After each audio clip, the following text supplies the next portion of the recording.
မိတ်ဆွေတို့ရဲ့နေအိမ်ထဲမှာနေစဉ်ကြုံတွေ့နေရတဲ့စီးပွားရေးအဆင်မပြေမှုတွေနဲ့စိတ်အိုက်စရာပြဿနာတွေကဖះเจ้าဆောင်ကိုပြုစုစောင့်ရှောက်မှုအားနည်းနေတာကြောင့်ဆိုတာကိုသတိထားမိကြပါသလားမင်္ဂလာပါမိတ်ဆွေတို့ရေယနေ့မှာတော့အိမ်တအိမ်ရဲ့အသက်သွေးကြောဖြစ်တဲ့ဖះเจ้าဆောင်ကနေသစဉ်ကံကောင်းခြင်းတွေဘလို့ဆွေးခေါ်မလဲဆိုတာကိုအသေးစိတ်ပြောပြပေးသွားမှာပဲဖြစ်ပါတယ်မြန်မာလူမျိုးဗုဒ္ဓဘာသာဝင်တွေရဲ့အိမ်တိုင်းမှာအမျက်နှာထားရှိကိုးကွယ်လေးရှိတဲ့ဖះเจ้าဆောင်ကအိမ်တအိမ်ရဲ့ကြက်တီမင်္ဂလာကိုအဓိကဖန်တီးပေးတဲ့နေရာမြတ်ပဲဖြစ်ပါတယ်ဖះเจ้าဆောင်ကိုတန်ရှင်းတည့်ရစွာထားရှိခြင်းကအိမ်သူအိမ်သားတွေရဲ့စိတ်နှလုံးကိုအေးချမ်းစေုံသာမကပဲအိမ်တွင်းကိုကောင်းမြတ်တဲ့စွမ်းအံ့တွေကိုပါအဆက်မပြတ်စီးဝင်လာစေပါတယ်လောကီအယူဆတွေနဲ့ဗုဒ္ဓဘာသာအဆုံးအမတွေအရ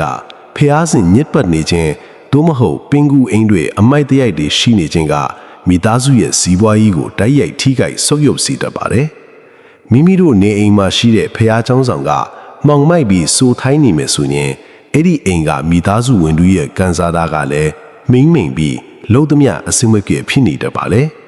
ေဒါကြောင့်နေစဉ်မနဲ့လင်းတာနဲ့တပြိုင်နက်ဖះเจ้าဆောင်မှာရှိတဲ့ဖုန်မှုလေးကိုစနစ်တကျတုတ်တင်ရှင်းလင်းပြီးတန်ရှင်းရေးကိုပုံမှန်ပြုလုပ်ပေးဖို့အလွန်ပဲအရေးကြီးလာပါတယ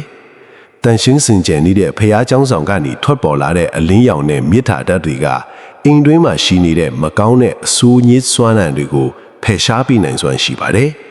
်ဒီလိုဖယ်ရှားပေးလိုက်တဲ့အတွက်ကြောင့်အိမ်တွင်းမှာအမြဲတမ်းကြည်လင်အေးချမ်းနေပြီးမျော်နေမထားတဲ့ငွေကြီးလာလာပါတွေကလည်းနေ့စဉ်နဲ့အမျှဝင်ရောက်လာမှအမှန်ပဲဖြစ်ပါတယ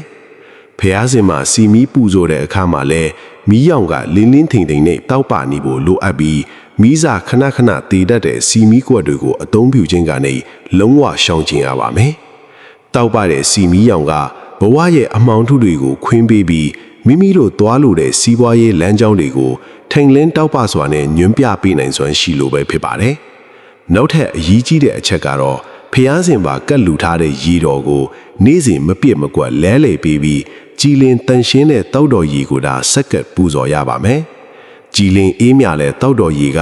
အိမ်သူအိမ်သားတွေရဲ့ဒေါသတရားတွေကိုငြိမ်းအေးစေပြီးမိသားစုဝင်တွေအချင်းချင်းချစ်ခင်ရင်းနှီးစွာနဲ့စီလုံးညီညွတ်မှုကိုအပြည့်အဝရရှိစေပါတယ်ဖះเจ้าဆောင်ကိုအမြဲတမ်းမှွေးကြိုင်နေစီဖို့အတွက်နန္တာပေါင်းသို့မဟုတ်အမွေးတိုင်တွေကိုပူဇော်ခြင်းကလည်းနှကောင်းနှမျက်တွေရဲ့စောင့်ရှောက်မှုကိုရရှိစေတဲ့လျှို့ချက်တစ်ခုပဲဖြစ်ပါတယ်။မွေးကြိုင်တဲ့ရင်နှံ့တွေကစိတ်ကိုကြည်လင်စေပြီးအိမ်တွင်းကိုဝင်ရောက်လာသူတိုင်းကိုလည်းစိတ်ချမ်းသာမှုနဲ့ကြည်နူးမှုကိုအလိုလျောက်ကူးဆက်စေနိုင်စွမ်းရှိပါတယ်။ဒီလိုကြက်တည်မင်္ဂလာအပေါင်းနဲ့ပြည့်စုံနေတဲ့ဖះเจ้าဆောင်ရှိတဲ့အိမ်တိုင်းကိုကံကောင်းခြင်းနတ်သမီးကအမြဲတမ်းမျက်နှာသာပြီးစောင့်ရှောက်နေမှာအသေးကြပါပဲ။အခုပြောပြပေးခဲ့တဲ့အချက်လေးတွေကိုမိမိတို့နေအိမ်မှာစတင်ပြီးပြောင်းလဲကျင့်သုံးကြည့်လိုက်တာနဲ့တပြိုင်နက်ထူးခြားတဲ့ကံကောင်းခြင်းတွေကိုလက်တွေ့ခန်းစားရမှာဖြစ်ပါတယ်။မိတ်ဆွေတို့ရှေ့ကအပိုင်းမှာနားဆင်ကြရတဲ့အတိုင်းဖះเจ้าဆောင်ကိုတန်ရှင်းအောင်တင်မကနောက်ထပ်လှုပ်ဆောင်ရမယ်တတိပြုစရာအချက်တွေအများကြီးရှိပါသေးတယ်။ယခုဒုတိယအပိုင်းမှာတော့ဖះเจ้าဆောင်ပေါ်မှာလုံးဝမပြတ်လက်ဆွေရမယ်ပန်းရေချမ်းတဲ့တစ်တီးစွမ်းတွေရဲ့အရေးပါပုံလှူချက်တွေကိုဆက်လက်ပြောပြပေးသွားမှာပဲဖြစ်ပါတယ်။မိမိတို့နေအိမ်ရဲ့ဖះเจ้าဆောင်မှာပန်းတွေကိုလှူဒန်းတဲ့အခါမှာညှို့နွမ်းချောက်သွဲ့နေတဲ့ပန်းတွေကိုဒီတိုင်းပစ်ထားခြင်းကအိမ်တွင်းကံညံ့တွေကိုဖိတ်ခေါ်သလိုမျိုးဖြစ်တတ်ပါတယ်။ပန်းတွေညှို့နွမ်းသွားတဲ့အခါအိမ်တွင်းကလူတွေရဲ့စိတ်ဓာတ်ကိုပါလေးလောင်းထိုင်းမှိုင်းစေပြီးစီးပွားရေးလမ်းကြောင်းတွေကိုပါညှို့မိန်သွားစေနိုင်ပါတယ်။ဒါကြောင့်ဖះเจ้าဆောင်ကပန်းတွေကိုအမြဲတမ်းလက်ဆက်စူပြင်းနေတဲ့တစ်ခွက်ပန်းသို့မဟုတ်နှင်းစီပန်းလိုမျိုးလှပတဲ့ပန်းစုလေးတွေကိုသာအမြဲတမ်းလဲလှယ်ပြီးကတ်လူပူဇော်ရပါမယ်။လက်ဆက်လှပတဲ့ပန်းတွေကမိမိတို့ဘဝရဲ့ကံစားတာကိုအမြဲတမ်းလန်းဆန်းတက်ကြွနေစေပြီးသူတို့ဘာရဲ့အကူအညီနဲ့အခွင့်လန်းကောင်းတွေကိုအလွယ်တကူရရှိစေပါတယ်။ဒါအပြင်ဖះเจ้าဆောင်ပေါ်မှာတစ်သီးစွမ်းကတ်လူတဲ့အခါမှာလည်းပုတ်ဆိုးဆွေးမြေလွေတဲ့အသီးနှံတွေကိုရေရှည်ပစ်ထားခြင်းမျိုးကိုအထူးရှောင်ကျဉ်ရပါမယ်။တစ်သီးစွမ်းညစ်ပတ်သွားခြင်းသို့မဟုတ်ရိုးစွာပရဆိုင်တဲ့ရန်ကောင်းတွေအုံနေခြင်းကအိမ်တွင်းကစီးပွားဥစ္စာတွေကိုယူစီပြင်စီတတ်လိုပဲဖြစ်ပါတယ်။အသီးနှံတွေကိုဆက်ကပ်ပြီးရင်တင့်တော်တဲ့အချိန်မှာပြန်လဲစွန့်ပစ်ပြီးမိသားစုဝင်တွေကြားဝေမောစားထုံးခြင်းကသာစွမ်းကပ်ခြင်းရဲ့စင်ကြယ်တဲ့အကျိုးကျေးဇူးကိုရရှိစေပါတယ်။ဖះเจ้าဆောင်ကိုအမြဲတမ်းအမွှေးနံသားတွေပူဇော်ခြင်းကလည်း မိမိတို့နေအိမ်ကိုနှကောင်းနှမျက်တွေလာရောက်ပြိုမှုဆုံးရှောက်စေတဲ့လမ်းစဉ်ဖြစ်ပါတယ်။စိတ်နှလုံးအေးချမ်းမှုနဲ့အတူမိမိတို့လူလားတောင်းတနေတဲ့ငွေကြေးလာပတွေကလည်းဖျောက်ချောင်းဆောင်ရဲ့ကြက်တည်ကြောင့်အလိုအလျောက်စီးဝင်လာမှာအမှန်ပဲဖြစ်ပါတယ်။နောက်ထပ်အပိုင်းတွေမှာလည်းဖျောက်ချောင်းဆောင်နဲ့ပတ်သက်ပြီးကံကောင်းခြင်းတွေဆွဲခေါ်မဲ့အလွန်အရေးကြီးတဲ့အချက်တွေကိုဆက်လက်ဝေမျှပေးသွားဦးမှာဖြစ်ပါတယ်။ဘုရားကျောင်းဆောင်ရဲ့တတိယမြောက်လှုပ်ဝက်ချက်အနေနဲ့ဘုရားရှင်တိဆောက်ထားတဲ့အယက်မျက်နာနဲ့အမြင့်ပမာဏဟာအိမ်သူအိမ်သားတွေရဲ့ကန်းစားထားဖို့ဘလောက်ထိတက်ရောက်မှုရှိတယ်လဲဆိုတာကိုပြောပြပေးချင်ပါတယ်။အိမ်တအိမ်မှာဘုရားကျောင်းဆောင်ကိုတီထားကိုးကွယ်တဲ့အခါ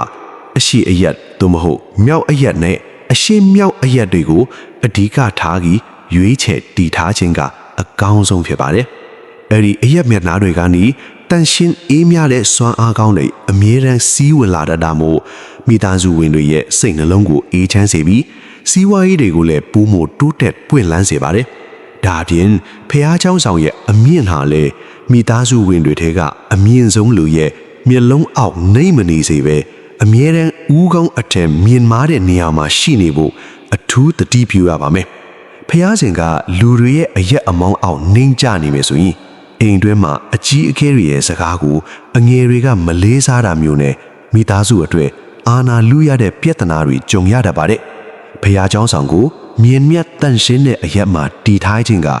မိမိတို့ဘဝရဲ့ဂုဏ်သိက္ခာနဲ့ယာဓုအဆင့်အတန်းတွေကိုတဟုန်ထိုးမြင့်မားလာစေဖို့အတွက်အထောက်အကူပြုပါတယ်။အထူးသဖြင့်မိမိတို့ရဲ့အိတ်ခမ်းနဲ့ဖះရှင်နေရန်တစ်ခုတည်းကတ်နေတာမျိုးသို့မဟုတ်ဖះရှင်ရဲ့အပေါ်ထက်တဲ့တယ်မှာအင်းသားနဲ့ရေချိုးခန်းတွေရှိနေခြင်းမျိုးကိုလုံးဝရှောင်ကျဉ်ရပါမယ်။ဒီလိုမျိုးမတင့်တော်တဲ့နေရာတွေမှာဖះရှင်ရှိနေခြင်းကနှကောင်းနှမျက်တွေစိတ်ကြွယ်ရာဖြစ်စေပြီးအိမ်တွင်းမှာကံအညံ့တွေနဲ့အဆက်မပြေမှုတွေကိုအဆက်မပြတ်ကြုံတွေ့ရစေပါတယ်။ဒါကြောင့်မိမိတို့နေအိမ်ရဲ့ဖះเจ้าဆောင်တီးနေရာကိုစနစ်တကျပြန်လဲဆန်းစစ်ပြီးအမြင့်ဆုံးနဲ့အမွန်မြတ်ဆုံးနေရာတစ်ခုမှာပြောင်းရွှေ့တည်ထားကိုးကွယ်တင်ပါတယ်။နေရာမှန်ကန်ပြီးကျက်တဲ့မင်္ဂလာအပေါင်းနဲ့ပြည့်စုံနေတဲ့ဖះရှင်ကနေထွက်ပေါ်လာတဲ့စွမ်းအားတွေကမိမိတို့အိမ်တွင်းကိုနေ့စဉ်နဲ့အမျှငွေကြေးလက်လာပါတွေစီးဝင်လာအောင်ဆွဲဆောင်ပြီးမှထည့်ပါတယ်။နောက်ထပ်အပိုင်းတွေမှာလည်းဖះเจ้าဆောင်နဲ့ပတ်သက်ပြီးကံကောင်းခြင်းတွေဆွဲခေါ်မဲ့အလွန်အရေးကြီးတဲ့အချက်တွေကိုဆက်လက်ဝေမျှပေးတော့အောင်မှထည့်ပါတယ်။စတုထမြောက်လျှို့ဝှက်ချက်အနေနဲ့ဖះเจ้าဆောင်ပေါ်မှာရှိတဲ့စီမီကွက်တွေရေချမ်းကွက်တွေနဲ့အလှဆင်ပစ္စည်းတွေရဲ့အယောင်အသွေးနဲ့တဘာဝကမိသားစုရဲ့စီးပွားရေးပေါ်ဘယ်လိုမျိုးတက်ရောက်မှုရှိတယ်လဲဆိုတာကိုပြောပြပေးချင်ပါတယ်။ဖျားစင်ပေါ်မှာအသွင်ပြရတဲ့ကတ်လူပူဇော်စရာခွက်တွေဟာကြေးဝါသို့မဟုတ်ဖန့်အကြည့်တန်တန်လေးတွေဖြစ်နေခြင်းကအိမ်တွင်းကိုကြက်တည်မင်္ဂလာအပြည့်အဝရရှိစေပါတယ်။ကြေးဝါရောင်ရဲ့တောက်ပမှုကမိမိတို့ဘဝရဲ့ကန်းစားတာကိုရွှေရောင်ငွေရောင်တွေလိုထွန်းလန်းစီပြီးစီးပွားရေးလုပ်ငန်းတွေမှာအမြင့်အများကြီးရရှိအောင်ပံ့ပိုးပေးပါတယ်။ဖန်အကြည့်ခွက်လေးတွေကတော့မိသားစုဝင်တွေရဲ့စိတ်နှီးစိတ်ထားကိုကြည်လင်တန့်ရှင်းစေပြီးဘေးလူတွေရဲ့ကောက်ချစ်ဆင်းလဲမှုတွေကနေကာကွယ်နိုင်စွမ်းရှိပါတယ်။ဒါပေမဲ့ဖျားစင်ပေါ်မှာအကွဲချောင်းထင်နေတဲ့ခွက်တွေသို့မဟုတ်အယောင်အသွေးမင်းမြင့်ညစ်ပတ်နေတဲ့အသုံးအဆောင်တွေကိုသုံးဆွဲခြင်းကတော့လုံးဝမကောင်းပါဘူး။မတန်ရှင်းတဲ့ခွက်တွေကအိမ်တွင်းကိုစင်းရဲမွဲတေမှုဒက်လိုင်းတွေကိုဆွဲဆောင်တတ်တာမို့ရှားသမျှငွေကြီးတွေလက်ထဲမှာမမြဲပဲကုန်ဆုံးသွားရတတ်ပါတယ်။ဒါပြင်ဖះเจ้าဆောင်အောက်ချီအန်ဆွဲတွေထဲမှာအသုံးမလိုတဲ့ပစ္စည်းအဟောင်းတွေနဲ့ကရိယာအပြည့်တွေကိုစုပုံးပြီးတင်းစီထားခြင်းမျိုးကိုလည်းရှောင်ကျဉ်ရပါမယ်။ဖះစဉ်အောက်ချီကညစ်ပတ်ရှုပ်ပွားနေမယ်ဆိုရင်မိမိတို့ဘဝရဲ့အခြေခံစီးပွားရေးလမ်းကြောင်းတွေပိတ်ဆို့ပြီးငွေဝင်လမ်းတွေထင်ငေါ့နေတတ်ပါတယ်။ဒါကြောင့်ဖះเจ้าဆောင်ပတ်ဝန်းကျင်တစ်ခုလုံးကိုအမြဲတမ်းရှင်းလင်းတန့်ရှင်းနေစေဖို့နဲ့အသုံးအဆောင်တွေကိုအသစ်ဆက်ဆက်လို့ပြောင်းစင်နေအောင်ထားရှိဖို့လိုအပ်ပါတယ်။တန်ရှင်းတပြည့်တီจิตတီမင်္ဂလာအပေါင်းနဲ့ပြည့်စုံနေတဲ့ဖះစင်ကသာနှကောင်းနှက်မြတ်တွေရဲ့မာစဖေးမမှုကိုအစင်အတိုင်ရရှိစေမှာဖြစ်ပါတယ်။နောက်ထပ်အပိုင်းတွေမှာလည်းဖះเจ้าဆောင်တဲ့ပတ်သက်ပြီးကံကောင်းကြီးတွေဆွဲခေါ်မဲ့အလွန်အရေးကြီးတဲ့အချက်တွေကိုဆက်လက်ဝေးများပေးထားအောင်မှာဖြစ်ပါတယ်။အပြင်းစမမြောက်လျှို့ဝှက်အနေနဲ့ဘုရားကျောင်းဆောင်ရဲ့အလင်းရောင်စနစ်နဲ့စီမီကတ်လူချင်းလျှို့ဝှက်ချက်တွေကမိသားစုရဲ့ကံကြမ္မာအပေါ်ဘလောက်ထိအကျိုးသက်ရောက်မှုရှိတယ်လဲဆိုတာကိုဖျော်ပြပေးချင်ပါတယ်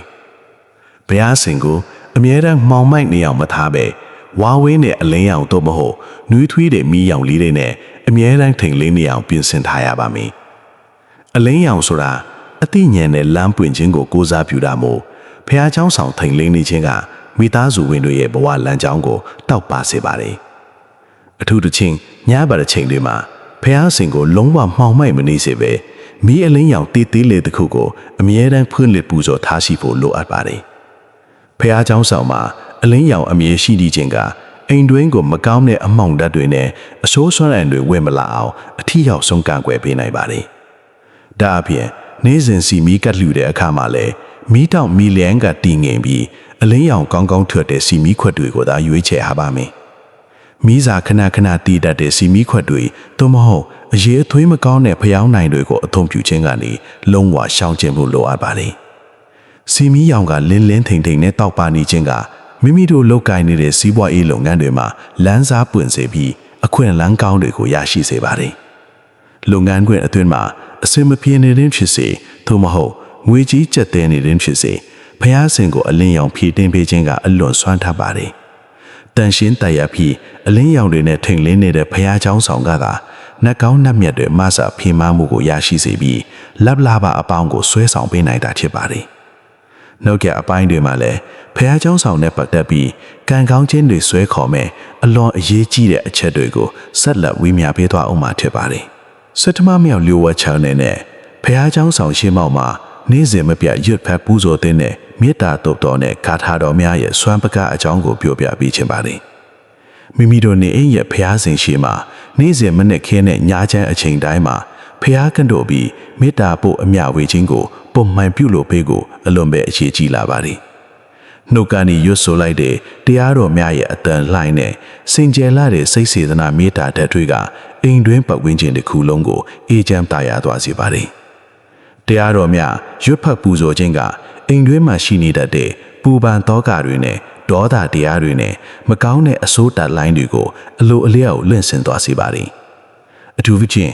အိမ်တွင်းမှာရတနာသုံးတဲ့မေတ္တာတုတ်တော်တွေကိုရွတ်ဖတ်ခြင်းကဘေးဥပါဒ်အန္တရာယ်တွေကိုကာကွယ်ပေးပြီးနှက်ကောင်းနှက်မြတ်တွေရဲ့ချစ်ခင်စောင့်ရှောက်မှုကိုရရှိစေပါတယ်။နှက်ကောင်းနှက်မြတ်တွေစောင့်ရှောက်မဆာမှုကြောင့်မိသားစုဝင်တွေရဲ့ကြာမကြီးကိုပုံမကောင်းမွန်စေုံမတင်လာပဲလုတ်ကိုင်သမျှစီးပွားရေးတွေကိုလည်းအစိမ်းဖြည့်ချောမွေသွားစေပါတယ်။ဒါအပြင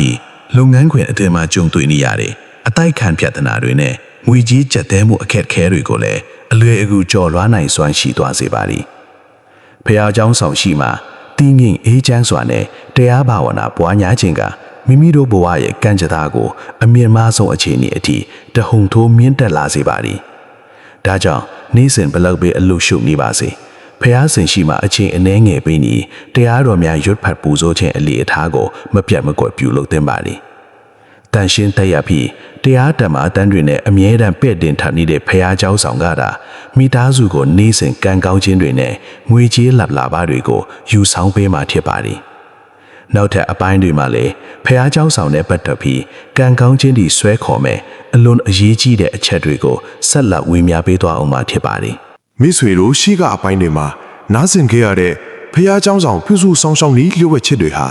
ာမိမိတို့နေအိမ်ကိုကံကောင်းခြင်းတွေတဲဆောင်လာဖို့အတွက်အလွန်မဲ့အရေးကြီးလာပါတယ်။အခုဆိုရင်အိမ်တွင်းကံအညံ့တွေကိုဖယ်ရှားပြီးစက်တည်မင်္ဂလာအပေါင်းနဲ့ပြည့်စုံစေမဲ့နောက်ဆုံးအဆင့်လျှို့ဝှက်ချက်တွေကိုပြည့်ပြည့်စုံစုံဘာသာပြန်တင်ဆက်ပေးသွားတော့မှာဖြစ်ပါတယ်။မိမိတို့နေအိမ်အတွင်းမှာယခုပြောပြမယ့်အချက်တွေကိုပါစနစ်တကျပြုပြင်ပြောင်းလဲလိုက်မယ်ဆိုရင်စီဝါရေးလာဗလာတွေတဟုန်ထိုးပန့်လန်းလာမှာအမှန်ပဲဖြစ်ပါတယ်။ဘဟုတုတအဖြစ်လဲစိတ်ဝင်စားဖို့ကောင်းလာတဲ့ဒီနောက်ဆုံးအပိုင်းလေးကိုလည်းမလွတ်တမ်းအဆုံးထိဆက်လက်ပြီးတော့စင်ကြယ်နားဆင်ကြည့်ကြပါစို့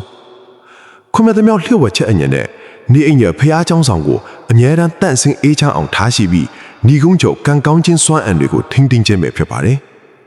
တအိမ်ရဲ့ဖះเจ้าဆောင်ဆိုတာမိသားစုဝင်အားလုံးရဲ့စိတ်နှလုံးဖြူစင်ခြင်းနဲ့ကံကောင်းခြင်းတွေကိုမွေးခွာပေးရာအဓိကအကျအဆုံးနေရာမြတ်ကြီးဖြစ်ပါတယ်။ဒါကြောင့်ဖះเจ้าဆောင်ပေါ်မှာရှိတဲ့ဖုံမှုတ်တွေစီမီကွက်အဟောင်းတွေနဲ့ညှိုးနှွမ်းညွယ်ပန်းတွေကိုနေ့စဉ်မပြတ်ဖယ်ရှားရှင်းလင်းပေးဖို့အထူးလိုအပ်လာပါတယ်။ဖះเจ้าဆောင်ကိုအမြဲတမ်းအထက်ဆက်ချက်လို့လန်းဆန်းမွေးဝိုင်နေအောင်ထားရှိခြင်းကနှကောင်းနှမြတ်ရဲ့ဆောင်းရှောက်မှုကိုအစဉ်အမြဲရရှိစေမယ့်နည်းလမ်းဖြစ်ပါတယ်။ စိတ်နှလုံးအေးချမ်းမှုအတူမိမိလိုလိုလားတောင့်တနေတဲ့ငွေရေးလာပလတွေနဲ့ကံကောင်းခြင်းစွမ်းအံတွေကလည်းအလိုလျောက်စီးဝင်လာမှအမှန်ပင်ဖြစ်ပါတယ်။နားဆင်ပေးခဲ့ကြတဲ့မိတ်ဆွေအပေါင်းတို့စိတ်ဤချမ်းသာခြင်းကိုယ်ဤကျမ်းမာခြင်းပြည့်စုံပြီးစီးဝါလာပလတွေဒီရေအလားတိုးတက်ကြပါစေကြောင်းဆုမွန်ကောင်းတောင်းရင်ညီကုန်းချုပ်လိုက်ရပါတယ်။